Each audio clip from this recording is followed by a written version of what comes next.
Voter তালিকা নিয়ে ইতিমধ্যেই রাজ্য রাজনীতিতে হইচই, আর তারই মধ্যে শীতলকুচি ব্লকের নল গ্রামের 5 নাম রয়েছে বলে অভিযোগকে কেন্দ্র করে ব্যাপক চাঞ্চল্য ছড়িয়েছে। আবারও জানাচ্ছি, ভোটার তালিকা নিয়ে রাজ্য রাজনীতিতে হইচই, তারই মধ্যে শীতলকুচি ব্লকে নল গ্রামে 5 বাংলাদেশের নাগরিকের নাম রয়েছে বলে অভিযোগকে কেন্দ্র করে ব্যাপক চাঞ্চল্য।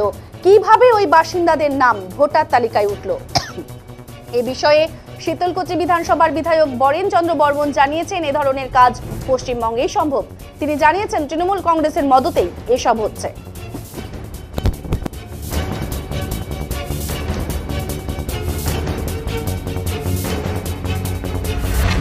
বাংলাদেশের নাগরিক, স্থায়ী নাগরিক তো না, এখানকার স্থায়ী নাগরিক। এখানকার স্থায়ী নাগরিক এখানে পড়াশোনা করছিল, স্কুল কলেজে পড়াশোনা করার পর মাইগ্রেশন করে বাংলাদেশে গেছে। যাওয়ার পর কিছুদিন পরে এই আমার যে শফিকুল চাচা, ওনার যে ভোটার লিস্টে নাম আছে, উনি এই সিট বিনিময়ের আগে উনিও চলে গেছেন।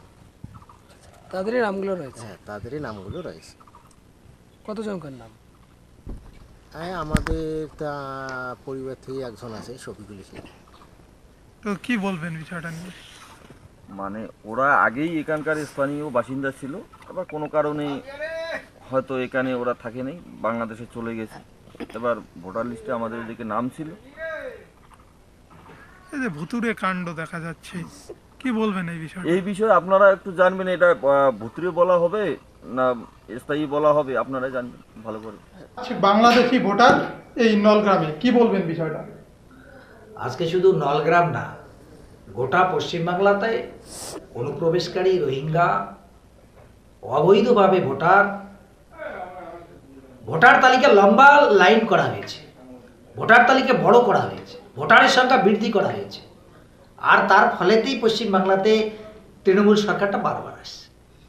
আশ্চর্য হতে হয়, নলগ্রামে ভোটার লিস্টে তাদের নাম আছে, তারা হচ্ছে বাংলাদেশের নাগরিক। কি করে এটা সম্ভব হয়? এখানকার বিডিও সাহেব কি করেন?